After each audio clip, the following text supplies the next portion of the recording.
Hey there, it's Melissa Brunetti, and welcome to the Mind Your Own Karma podcast.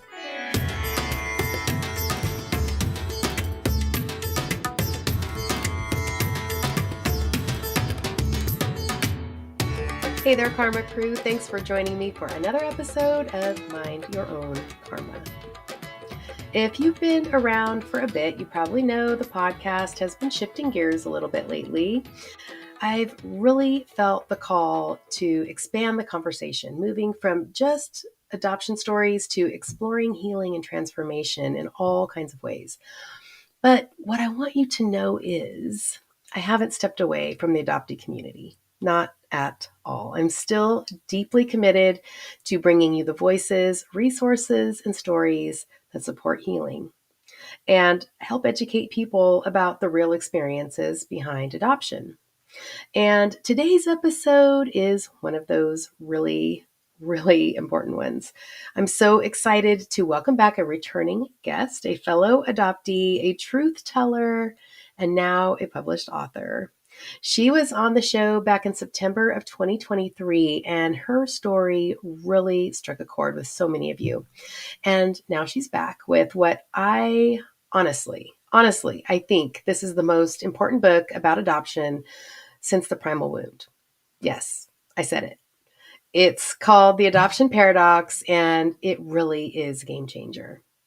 Jean Widner interviewed nearly 100 people, adoptees, birth parents, adoptive parents, therapists, and allies. And she really pulls back the curtain on what adoption really looks like and feels like for the people living it. This book doesn't hold back. It's brutal. It's brutally honest. It's emotional, and it is so needed. Whether you're adopted, part of the triad, or just open to hearing some hard but important truths, this episode is for you. All right, let's rip off the Band-Aid and get into it. Here is my interview with Jean Widner, adoptee and author of The Adoption Paradox. We are welcoming Jean Widner to the show today again for the second time. Hey, Jean. Hi. Hey, I was looking back. I can't believe that I had you on the show in September of 2023. I was like going back through the list and I'm like, where is she? I'm like, it wasn't that long ago. So if you want to hear Jean's adoption story, you can go back to, what was it? Season 2, episode 82 in September of 2023. If you kind of want to get her story and kind of the perspective that she's coming from, although we're talking about her book today, which she's going to talk about, and it's got a lot more perspectives in it than just adoptees. So we'll dive into that. What I do want to say is, and I'm not blowing smoke up your butt with this because I've read the book. I predict that this is going to be as big, if not bigger, than the Primal Wound. I I've been diving deeply into, well, adoptee advocacy, in the last 2 years, 3 years really, but my whole life I've been an adoptee. And there was so much I didn't know, so much I learned, and I think I loved the way it was um, having the personal stories intertwined in there just kind of drove home everything that you were saying, scientifically and, just in the history and all the things. It just kind of like, yep, that's correct. That's correct. All these people are saying it. And it's not like you went around and handpicked people to talk to interview for this book. People I'm sure came to you and said, I'll give my opinion. So it's not slighted in one way or the other. This is just what it is. This is what it is. Mm-hmm. And it's presented that way, which I think is very impactful. And if you just took all the quotes from all the people that you've interviewed and put that in a book and just gave that to, you know, um, parents that are thinking of adopting, adoptees, anybody that is touched by adoption, um, it would be huge just doing that little piece. And there was like so much more. I have no idea how you put all of this together. So I kind of want to start with that. Like, how did you do all of this? There was so much. Like, you had to have a village to help you. So now I'm I gonna let did. you talk finally. Yeah, no, I did have a village. And first of all, thank you. Thank you so much. Thank you for having me back on the show and giving the opportunity to talk about the book and the work and everything that went into it. Thank you yourself also for participating in it. And for the compliment. I can only hope that what you predict comes true because I'm doing this because I want to help people. So why, how did we do this? So one of the smartest things that I did do when I got serious, I had the idea for writing the book in the fall of 2021, announced my intention to the world on Facebook, a terrifying move even as it is. Now I gotta do it. Yeah, now you said that and you like said it big. So there Yeah. you go. But I got really serious in early 2022 and realized very quickly when I started to look at the research that I knew that I wanted to have be a big backbone of what the project was going to be. I hired two UNLV students, Wow. two lovely young women. They were both juniors at the time, just late in their junior year, right? So it's spring-ish. Yeah, so they were in late in their junior years. Both of them were psychology or psychology adjacent majors. And I only let them have 10 hours a week apiece. But we just literally between the two, between the three of us, we would meet once a week or every other week. They had various assignments. I broke down, okay, we're going to do a deep dive on statistics, or here's the deep dive on adoptee viewpoints. And then we moved to birth parent viewpoints. And then we moved to adoptive parent viewpoints and just really did all of that deep dive on assembling a massive amount of study data and then summarize that for me. I have the biggest Google Drive you've ever seen I of all bet. of this stuff. So if I hadn't done that, I'd still be writing and still be researching. Yeah, I am amazed at how you put that all together, and I just, I don't know how you did it. I do not I, know how you did it. I'm amazed too. So you've said it on my podcast before that your adoption story wasn't, a hard one per se. Um, so what originally made you feel compelled to write the adoption paradox? I mean, I got the idea after finally feeling like I was worthy of having my own search and Hmm. worthy of being able to undertake such a thing for birth family in late 2020. And having reached that decision to go ahead and start that, of course, I started reading other books. The first of which was The Girls Who Went Away, which is, of course, Okay. the story of our generation. And it was one thing to kind of know that our mothers were maybe not treated very well in the 40s, 50s, 60s, into the 70s. It was one thing to know the theory of that, but it was a whole other thing to read about it and to Yeah. confront it through, again, real first person telling. And of course, all of the research that, Ann Fessler amassed in writing that book. And that struck me. And so it was from that I decided there was a real need for storytelling that encompassed all points of view. And then, of course, as often happens in life, one afternoon, evening, my husband and I are sitting around in our backyard, and he says, "What's your white whale, babe? Like, what is one of the things that you still really feel like you want to accomplish?" Mm, Because I mean, I turned 60 this month, right? I'm not yet in the autumn of my life, but I can see it from here. yeah. And he says, what's that one thing you think you want to do? And I said, I think I want to write a book. I think I want to take what I've learned in terms of writing, because I run a news blog located here in my small town, which taught me discipline, and how to Mm, produce.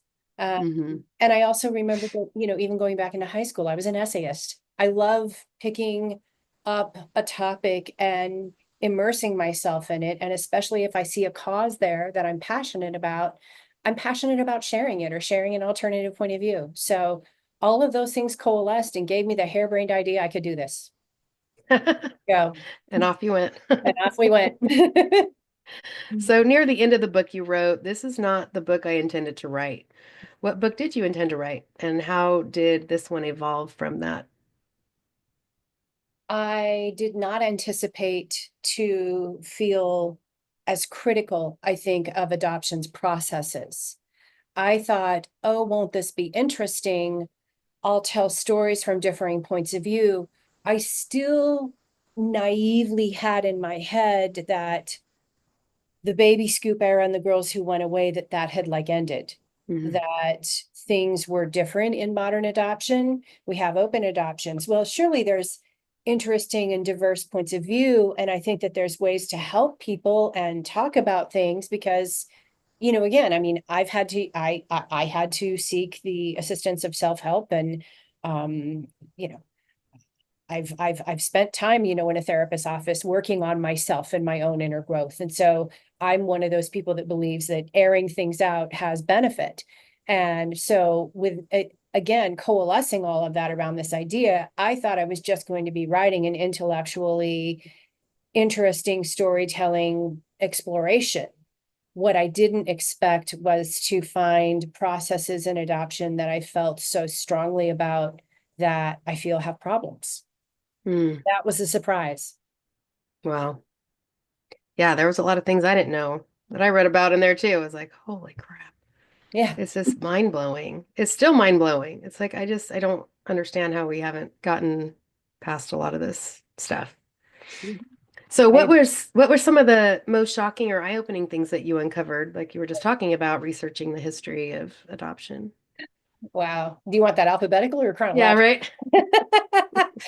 Um, yeah, the truth of the history, and some of the wrongs that have been committed over time in the name of helping children, and the fact that we still culturally don't seem to listen to children and give them their due in the way that they should. Our biases about money and privilege and who has it and who doesn't and why that is and how that evolves and then what the consequences are for how we build families. The fact that our birth certificates are still treated the way that they are and that we still encounter so much bias in trying to equalize our access.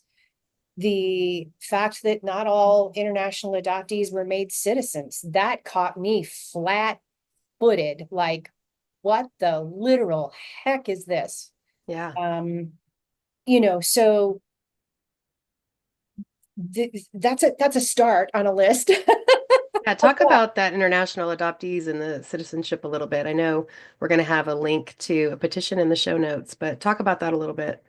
Yeah, that really did catch me off guard.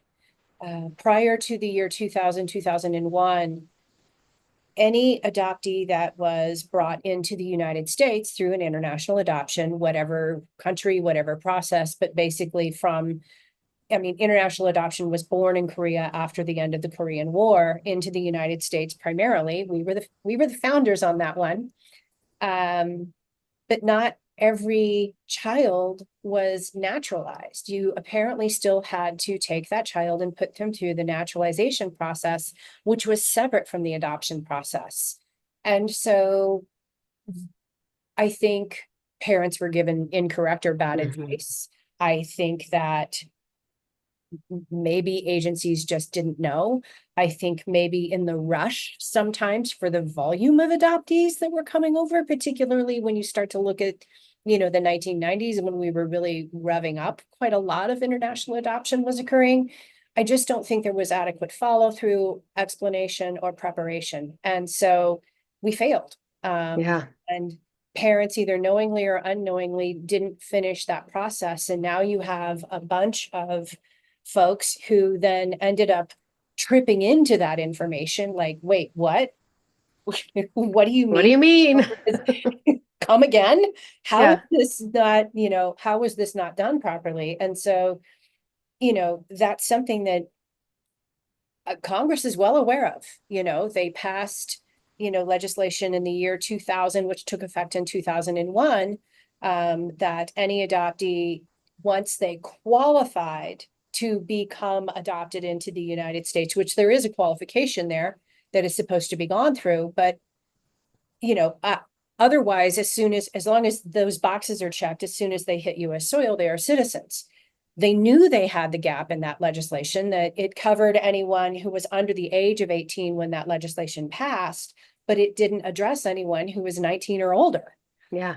They knew they had that gap, and they've never circled back and closed that loop. They have left those folks in limbo, struggling, paying attorneys, having to try to fight to make sure that they can stay in the United States, and they should be able to function as citizens. So Yeah. So as you were talking, I was just thinking, because I know international adoptees, on top of just being an adoptee, have so many more things to think about. Mhm. They shouldn't have to think about that. I mean, they already feel displaced and, all the things adoptees feel on top of other things from being international. But then to have that feel like, okay, I don't even have a home. I really don't have a home. Yeah. Um, let's talk a little bit about what are some of the things that you discovered in talking to international adoptees. What other struggles do they have on top of the normal adoptee things that we talk about? Yeah, I mean, we talk in adoption about layers. You have what it is to be a kid in this modern era anyway. Then you have what it is to parent that kid in this modern era anyway. And then you tap in, to adoption and the fact that there is some inherent trauma, however that manifests, however, we can argue about that to the end of days, but there is inherent trauma in separating an infant from its mother, how that adaptation goes. Then if you add a transracial piece, that complicates it. And then, we're going to add an international element on there too. So you've now taken a person who is out of their culture, out of their religious heritage, out of their familial heritage, out of their language, depending upon the age that they are, because if language hasn't formed up and they're brought to the United States, well, then they're learning English as their dominant language. If a child is 3, 4, 5 older, they've already started to immerse themselves in that language at their home. And now you're going to make them reassimilate on that too, which immigrants have done since the dawn of time. It's a little different, though, when an adult immigrates to the United States because they want to, or they're bringing their children with them. It's something else to take a child completely away from their family and all that they knew that was familiar, and then plop them down and say, aren't you lucky? Let's go. Aren't you a blank slate? Let's Let's let's write go. this thing. Come on. Chop, chop. Get with Let, the program. let's, We're giving you um, everything. Get with the program. and again, you know, um, I am not that person. I cannot and will not speak for those folks other than the ones who spoke to me, and Hmm. their words speak for themselves. Yeah. Yeah, definitely. Yeah.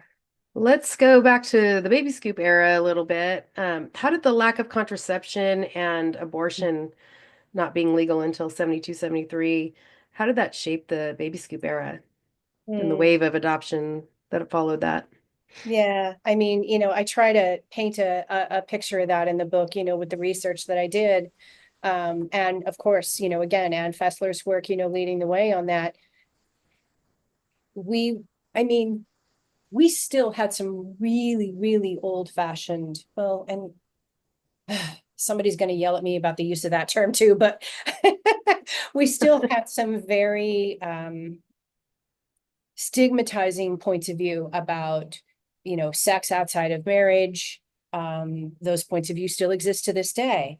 And I'm not going to say that we don't own our responsibilities. We all own our responsibilities, and I'm going to say that if you cut people off from options or education and information to best allow them to function in a responsible and an individually responsible manner, what do you expect? Yeah. So, I mean, you have all of these cultural pushes and shoves that are coming to bear during this era. You have a worldwide baby boom as it is. And then you have unmarried teens who have new levels of access to one another. And young people are hormone factories, and that's what we do. And we respond to those hormones in, sometimes maybe not the most thoughtful way, right? I mean, our prefrontal Yeah. cortex is not finished, right? Right. Right. Risk reward systems are not fully online. So we put a bunch of young people into situations where we have this also emerging more permissive culture, and really we're surprised that we Yeah, have I teenagers. think what struck me was the part where you said that contraception was only available to married couples. Mhm. It just seems so targeted towards women.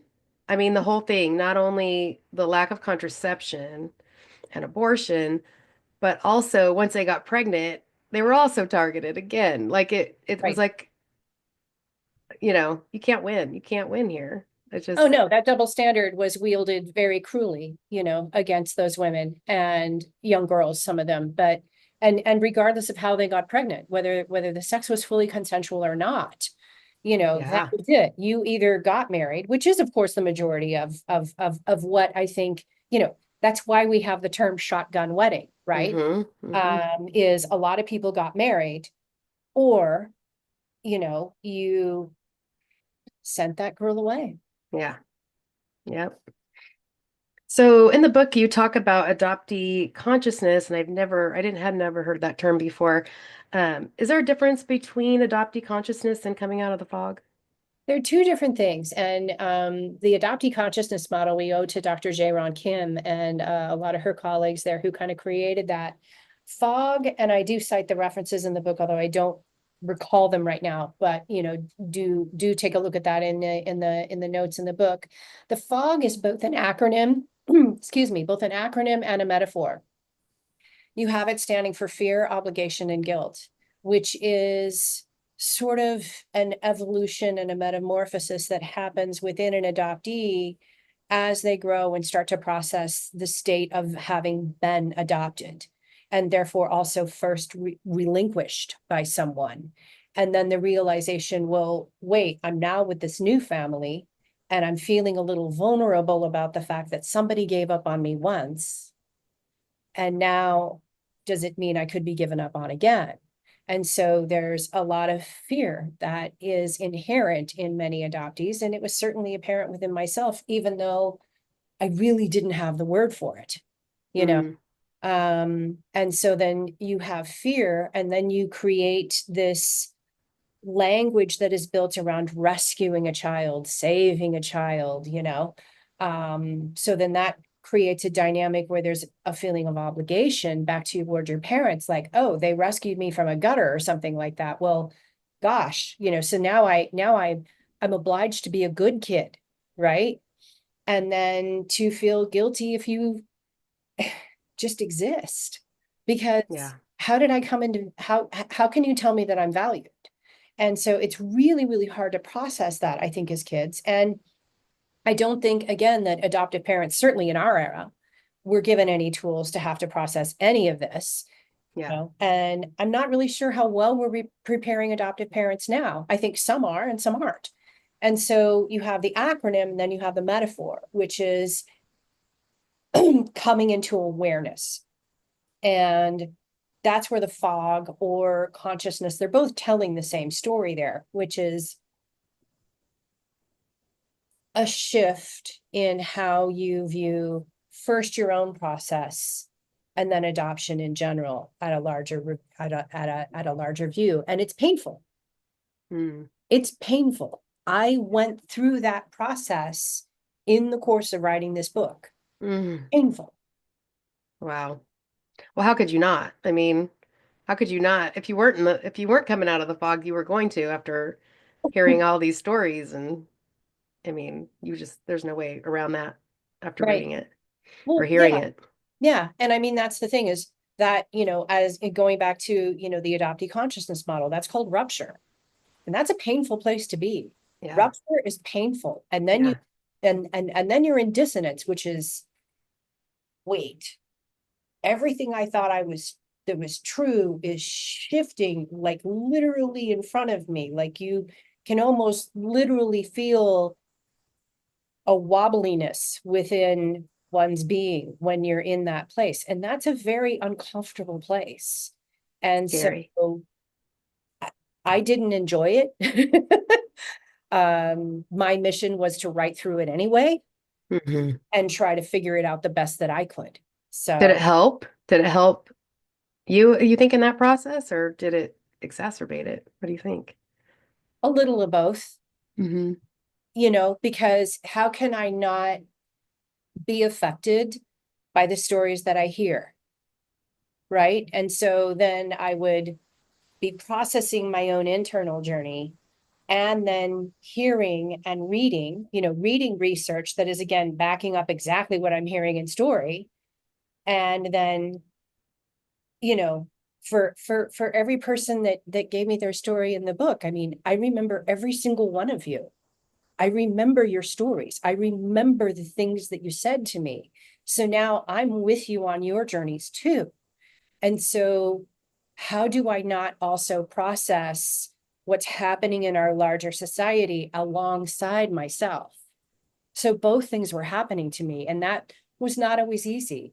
Yeah, I know. I mean, I've heard a lot of stories myself, and I just got done taking 4 months off after doing 2 years straight of adoptee stories, and I was getting so weighed down from hearing over and over and over. And my producer finally was like, "You're not putting out another episode. You are taking a break." She's like, "You have to stop." Like, and so I did. I'm back now after 4 months, and kind of shifting a little bit the podcast, but still also wanting adoptee to be adoptee focused somewhat, and helping adoptees. So yeah, it's heavy. It's super It heavy. is. It is. Yeah.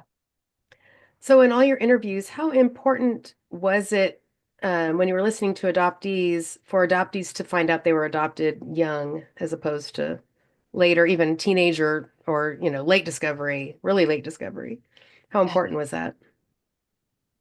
It's devastating to be told later after you've started to form up and know your place in the world, or how you even think you know your place in the world.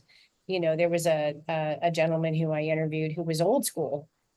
He's an old school gentleman, lovely man, who I know somewhat socially here in town. And I mean, he was told when he was 7, and it rocked his world, as it would. And so, uh, of all the things that happen out there, let's be clear, not telling your kid about their parentage and not telling them that they're adopted and not telling them the truth is a really terrible thing to do to someone.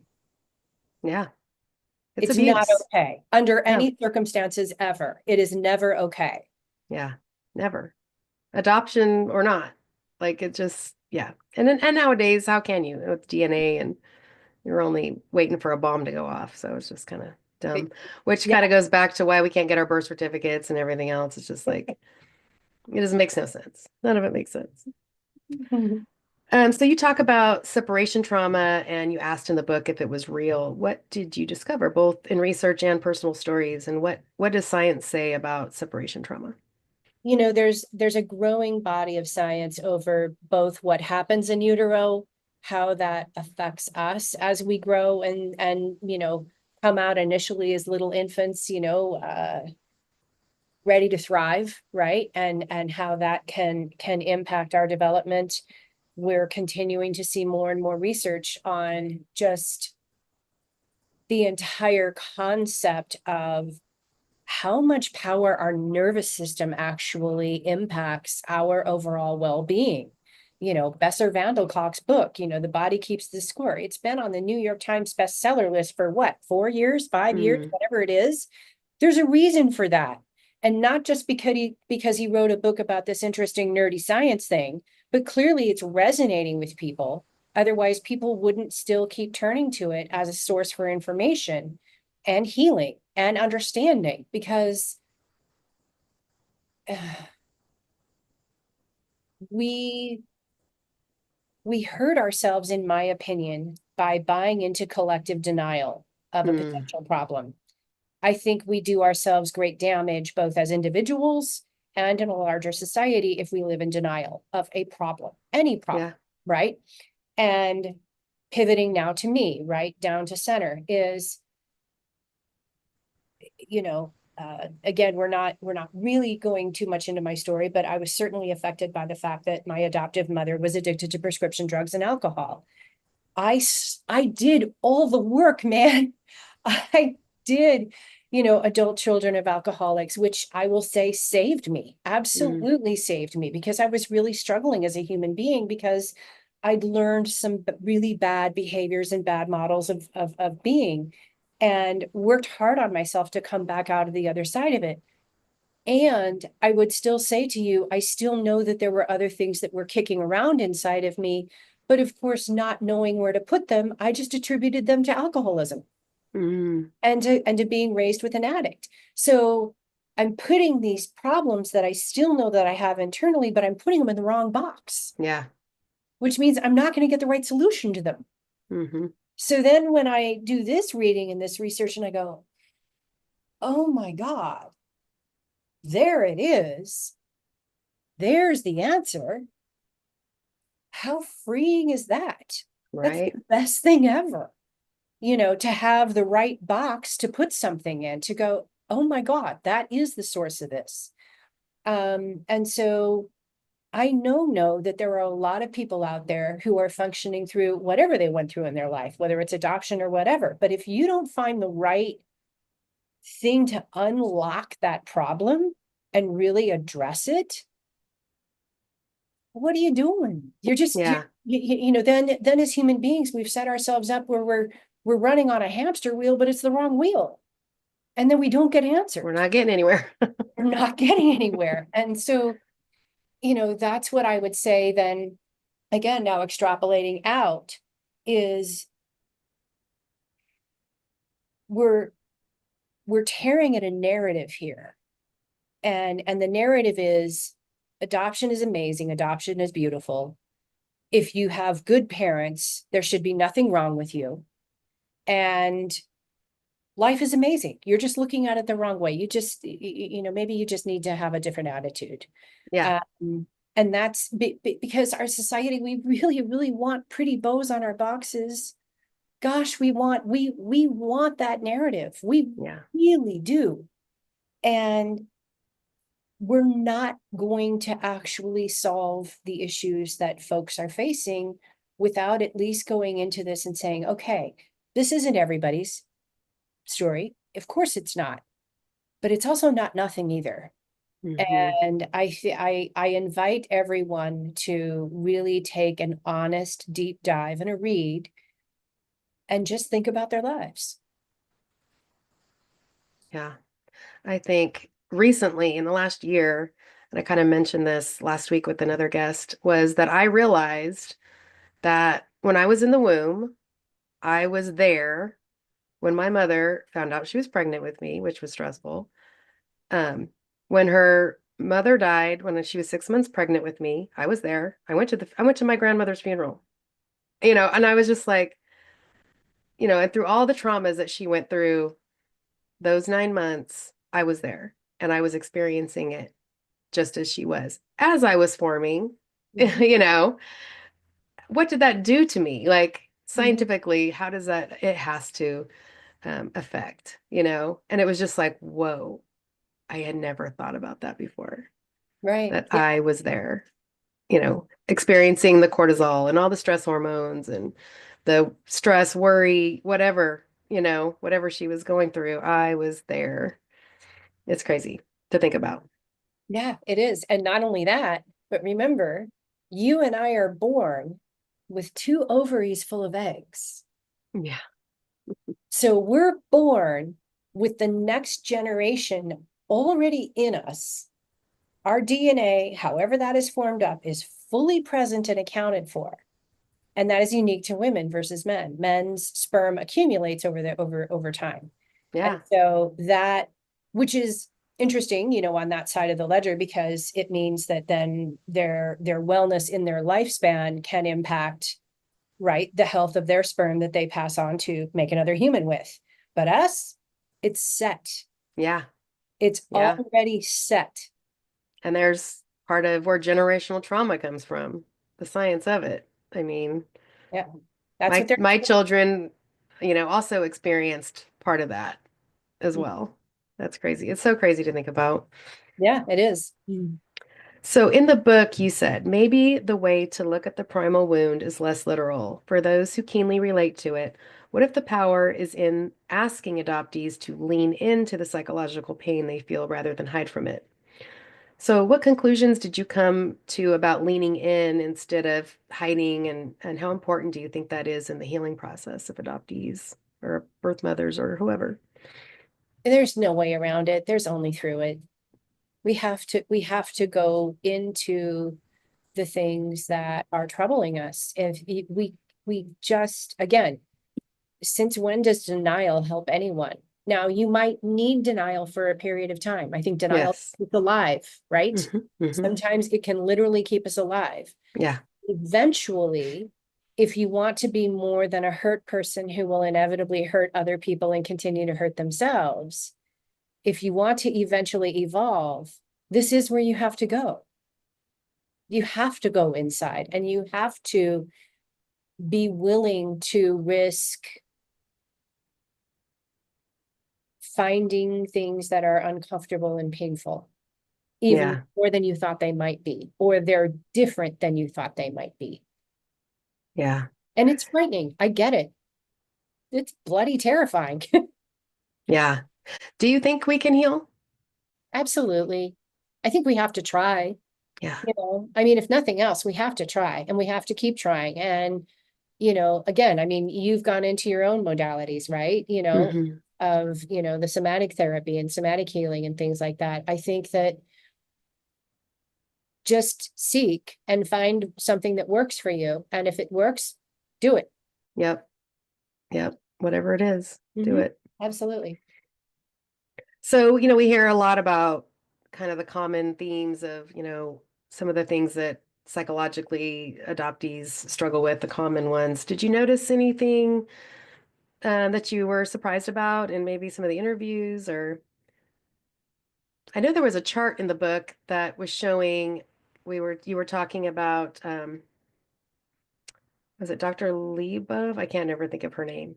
The one Oh, that the one that's coming out with that research about the suicide rates, and there was some other things in there too that yeah. I hadn't thought about that were shocking that will be coming out, I guess, pretty soon if they haven't already. But what were some of the things that kind of shocked you that you hadn't heard? Yeah, I mean, Dr. Lynn Zubov's work is who you're talking about, and Yes. will be coming out soon. Even just hearing the first and most widely published statistic that adoptees are 4 times more likely than the general population to attempt or commit suicide, plus the outsized representation that we have in addiction in particular. Again, looking to, zooming out for a minute and looking at our population as a whole before the pandemic in 2017, 2018, 2019, we had 3 years in a row where life expectancy overall in the United States dropped. And it dropped due to diseases of despair, which is alcoholism, drug overdose, or outright suicide, which you could argue the other two are sometimes maybe just a different manifestation of the other. But think about this in an era where everybody's living longer, the average life expectancy for a woman is now about 80. So with the baby boomers aging up, we still had a statistical occurrence happening in the willful loss of life or the loss of life due to diseases of despair. It knocked that average Hmm. down. Yeah. That is not small. Okay, that is a big deal in and of itself. And I remember that the NIH was kind of going, "Hey guys, we have an issue here." Then we have the pandemic. So things go the way that they go. Then we start to kind of normalize in 2022, 2023. Same pattern has reemerged. And so we've already got a society that is struggling a bit. Now, I've heard maybe in 2024, we've maybe knocked that. We'll see. That'd be great, right? I hear that, deaths due to fentanyl, for example, are finally down, Hmm. right? Okay, so those would be good things. But in a society that is clearly already struggling, if adoptees are then at an outsized rate struggling more, that that is worthy of some attention. And I charge our mental health professionals in our society to feel an obligation to look at that, Yeah. right? I say to you, listen up, guys and gals. there's an obligation that you must, I think, address, which is to at least ask the question, what's going on here? Yeah. I mean, the rate is coming out to be what, 38? Around 38? Len Zubov's research is still very new. It's not finished, but oh my goodness, her statistics Yeah. blow 4% out of the Yeah. water. Yeah. And she's also really the only one who has studied, birth mothers in particular, first parent mental health and their long-term health outcomes. And I think it's worth noting, because she talks about this too in her presentations, and even when she and I, because I talked to her in recording my sessions for the book, she fell into this side of the ledger. She was just doing research on reunions and how to Oh, make wow. reunions more successful between adoptees and first families. That's what she was really doing. And so in the survey, when she started to put out her initial results, she started to get so many people coming back saying, such and so such and so was deceased, such and so was deceased. And then she went, that's weird. Let's expand the survey out. And so then as you go through the decision tree, the way that the survey is now built out, and then she's extrapolating out that data, well, as I cover it in the book, I mean, we're talking really, really abnormally high rates of suicide. We're talking abnormally high rates of addiction. We're talking lowered lifespans overall for birth mothers in particular. Yeah. That's scary. And we need to be paying attention to this. And again, it's the only study that I know of that's even been done Mm-hmm. on this particular data point within first parent health. Yeah. It was amazing. When I looked at that chart, I mean, obviously I'd known the suicide, I'd been hearing, buzzes about that coming out, but the other things, I mean, and it's a huge difference. So it's not just a coincidence. I mean, it's not like, oh, a couple percent. I mean, even a couple percent is a lot, but it's a lot more than that. Well, yeah. Can't And I deny mean, it. yeah. And I mean, that study that cites the 4%, I mean, I believe that's 2013. It's 2013 or 2014. So it's relatively recent. So again, we're not talking about the 1940s or the 1960s. We're talking about now. And so again, we cannot continue to ignore this information. Yeah. And it just makes me wonder how they collected their data and, because it is such a huge difference. Like I just, and here we were talking about that like it was a big deal, 4 times more likely. It's like, wow, now Right, it's just way more than we even ever thought. right. So after hearing from so many in the adoption triad, what are a few things that you think adoptive parents need to know that could lessen or even prevent some adoption related trauma? You know, and I mean, I will quote, Lori Holden over at, her podcast, Adoption, the Long View, as well as other adoptive parents in the space, which is first and foremost, do your own work, you know. Mm, And again, that research really did surprise me. I was glad to share it because I think it happens to reinforce what a lot of adoptive parents will say, which is, I didn't know enough going into this, and I hadn't maybe processed my own emotional journey as much as I should have before beginning. And so it again comes down to, we are not giving people space in our culture to process grief. And we talk a lot about adoptee grief and adoptee spaces, and I think everyone can understand birth parent grief and birth parent spaces, but I don't think we're giving due justice to folks who have experienced endless infertility pain. And I think we need to. I think they deserve that space. They too have built up their own, ghost kingdom, if you will, yeah. of Hmm. imaginations on children that they wanted to have. And let's get real, everybody wants to have their own natural child. That is a deeply seated desire within so many human beings. I believe it's put there by our dinosaur brain and our DNA, Hmm. which is first and foremost propagate the species, because that's how you survive. If you don't have young, you will not survive, right? Yeah. So we need to not be resentful about that. I think as adoptees, that is a very natural desire. And we need to help get the message out to these folks that you need to process this before you begin this journey. Because if you haven't, this will blow back on your family. It will blow back on you, and it will blow back on your children. Yeah. So Again, let's just slip a Band-Aid on it and slip another child into that slot there, and everything will be better, right? It's going to take all that away. It'll make everything all better. and collective denial heals no one. Yeah. Yeah. It's a nice pipe dream, but it doesn't work out that way. No. And again, there's ample data to support that. Yeah, definitely. What did you learn from birth parents, from, talking to all these birth parents for the book, that you think adoptees really need to hear? Did anything that they shared surprise you personally? Hmm.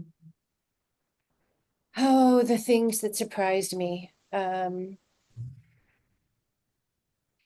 think, well, again, we almost have to divide this conversation into two places. There's our mother's generation, and then there's the mothers who are relinquishing now. I think our mother's generation, I think it's really easy for us to wrap our heads around the fact that our mothers didn't have any choices because culturally they didn't have any choices. Hmm. And so I think they were in general bullied and shamed out of keeping children that they very much wanted to keep. This isn't universal. There are plenty of adoptees out there who are going to listen to this. Well, my birth mother was not all that. Yep, we know that too. It's Yeah. important that we not romanticize Hmm. and again, build false narratives around what are obviously individuals. In the modern era, I think the thing that really needs to permeate through this is people need to understand how complicated these decisions get. And I think people need to understand that these women do really get fed this pipe dream of, clearly, if you've walked through the doors of this building, clearly, if you've responded to this online email or this online form, you can't parent, right? I mean, I really think that unfortunately, expectant couples who relinquish are really having someone lean in on them and telling them what they can't do rather than telling them what they can, or telling that Hmm. somebody else can do it better. And everyone falls in love with this whole narrative of, the shiny two cars and the nice big, McMansion house. And, oh, they're going to give my kid so many opportunities that I couldn't give their kid. And I just, again, money doesn't make anybody a better person. Money does provide opportunities. Okay. It provides options. And I will never deny that. And I think we, again, need to understand there is this many infants, none, asking to be reassigned to a new family when they're born. Yeah. That's true for the animal kingdom and the human one. So if we're going to do that, and we're going to understand that there are long-term consequences for everybody involved, we can't be trivial about that decision. And it can't, in my opinion, or at least it should not, in my opinion, only be driven about resources. Hmm. Yeah. Under-resourced people need help. They need options. If you have too many problems to solve, or if you have a woman who really, really, really, really, really, actually, for whatever reason, does not want to be a parent, okay. If this is really where she's headed as the right decision for her, okay. And there were necessary relinquishments among the birth parents that I interviewed, where you just had too many problems to solve. And you had just, it just, I can see it. And I can see it in that woman that she can see it. This Yeah. wasn't going to work. This was the best decision for me. This was the best decision for my child. And the difference between that woman and the difference between a woman who got manipulated is gigantic Yeah. in terms of the way that she's able to view her life and in the relationship that she then has with her kid. Yeah. And I think even the ones that really wanted, made the decision thoughtfully and really wanted to give their child up for adoption, I almost see that as kind of the correlation between having a good adoption. how we feel about having a good adoption. I mean, there's still trauma there, even Mhm. though she willingly gave her child away. There's still some seated trauma in there, even having to make that decision whether she really felt it was the right one. Right, right. You also interviewed adoptive parents. Did you find that they truly understood the depth and complexity of adoption, or were they unaware? Most were unaware when they started. Most had worked really hard to get aware very quickly. Mm, Um, it's like I found and interviewed a lot of really, really good adoptive parents for the book. And so, yeah, a lot, if there's one who said differently, I don't recall it, but I think all of them said, yeah, as prepared as I thought I was, or as many ways and angles and thought processes that me and my husband thought we'd gone through, this and this and this and this still surprised us, kind of thing. And so, which, again, nobody comes with an instruction manual, right? Parenting is already hard. If parents don't get some real solid information and education, I think on the front hand before they adopt, that no, you just added another layer. And then there's going to be another if it's international and another if it's transracial, right? Right. If we don't give them the opportunity to really be informed about that, it gets hard, yeah, yeah. really hard. So, I don't know. Recently, that's another reason I kind of stepped away for a little bit. I was seeing so much division in the community. I really felt like we were starting to cannibalize ourselves mhm, a bit, and in hearing a different perspective and not agreeing with it, mhm. and basically telling each other that you're wrong because, I don't, that wasn't my experience. So how important is it that we validate each other's experiences? You've heard so many stories now. Um, you know, Even when we look at things totally different in the name of collective healing and change, how important is us seeing each other's stories and just validating each other? It's extremely important. I mean, we do have to try to understand that our experiences are as vast as the stars. And with it are our opinions, right? We sit on this sort of dimmer switch, if you can see this. I mean, it's like on one side is adoption is awesome, and the other extreme is adoption ought to be abolished, right? Mm-hmm. Mm-hmm. Most of us sit somewhere in the dynamic in between. Yeah. But then these two things exist. And I'm not calling them extreme. I'm just saying that's kind of a polar opposite.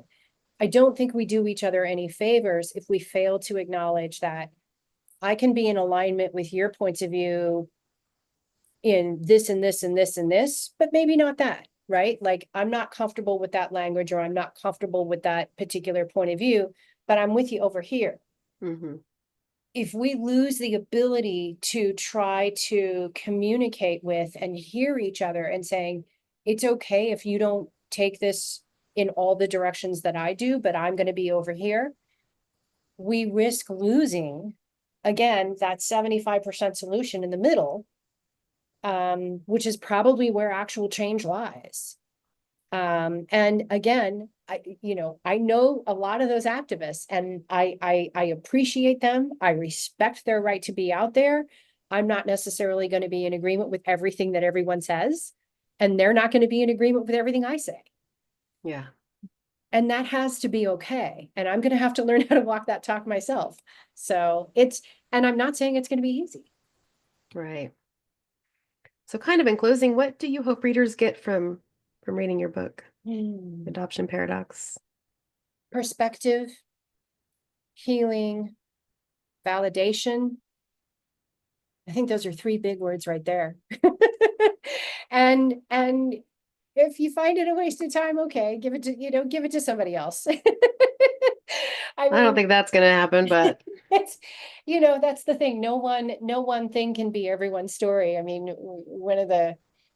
there was this one wonderful writers group that I was attending, and she says, before you put yourself out there, she says, take your three favorite authors and the best books you've ever read in your whole life, and then go to Goodreads and read their 1-star reviews. Because no matter what, yeah. somebody's not going to like you and someone's not going to agree with you. And So again, I know that my book isn't going to be for everybody, but I hope that the community can embrace it and understand it. And I hope that also people outside of the community can embrace it and understand it, or at least give it its fair due. Yeah. Yeah. Good. That's all I can ask for. Yeah. So tell us, when is the book maybe coming out? It's not out It, quite yet, so yeah, we have a tentative drop date of May 20th, give or take. And so follow me on Facebook. yeah, where can we Sign find up you? for my newsletter. Tell us where we can find you and all that good stuff Sure. too. Yeah, we'll keep that also, of course, in the show notes, but Hmm. adoptionparadox.com is my website. From there, you can sign up to my newsletter. And then also there's Adoption Paradox. You can find that on Facebook, and you can find my author, Jean Kelly Widner, on Facebook as well. And I'm working on some other channels because I know I do need to do a few more, but that's where I've built myself out now. So Awesome. So I just want to tell you, I hope that you have like your bags packed, and I think you're going to be flying all over the world, being an expert now on a lot of this stuff, and being asked to speak all over the place. And um, I have to say, I was not expecting what I read. Like I said, I've, been immersed in the community for a while, and it was still shocking to me, a lot of the things that I read in there, things I didn't know, things I got educated on that I needed to hear. And it's such an important book. I just really think it's going to explode. And I hope that you feel super, super proud of yourself for putting this out there. thank you. Thank you so much. You have no idea what that means. Thank you. You're welcome. Thanks for coming on today. Thank you for having me so much. It's been great to be here. I told you this episode was going to be powerful, and this isn't even full throttle. You have to read the book to get the full effect. And honestly, as deep as we went today, there's so much more in Jean's book that we didn't even get to touch on. There's just no way to cover it all in one conversation. And if you care about adoption or want to truly understand it, you need to read this book, The Adoption Paradox. It's not just a book, it's an education, it's a mirror, and it's a movement.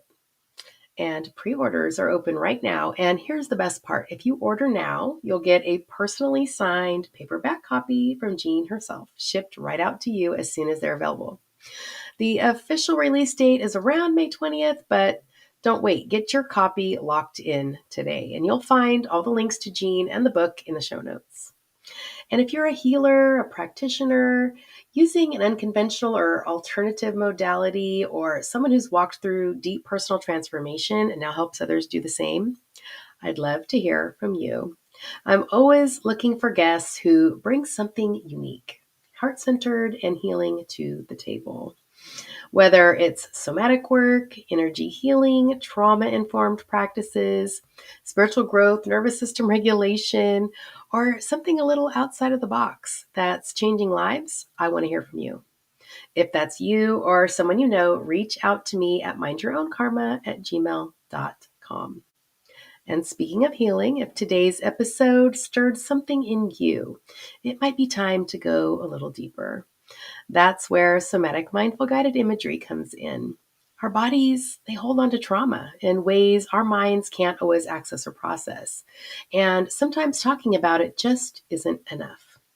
Somatic healing reconnects you with your body, helps you release what's been stuck, and supports real transformation and a sense of balance. You can learn more about working with me at somatichealingjourneys.com. Somatics might just be one of the numbers in your healing combination, and I would be honored to support you on your healing path. Thank you for being here today, Karma Crew, and tune in next time because you might be just one listen away from a totally different life. So as always, take what you need and leave what you don't, and always remember to mind your own karma. I'll see you all next time.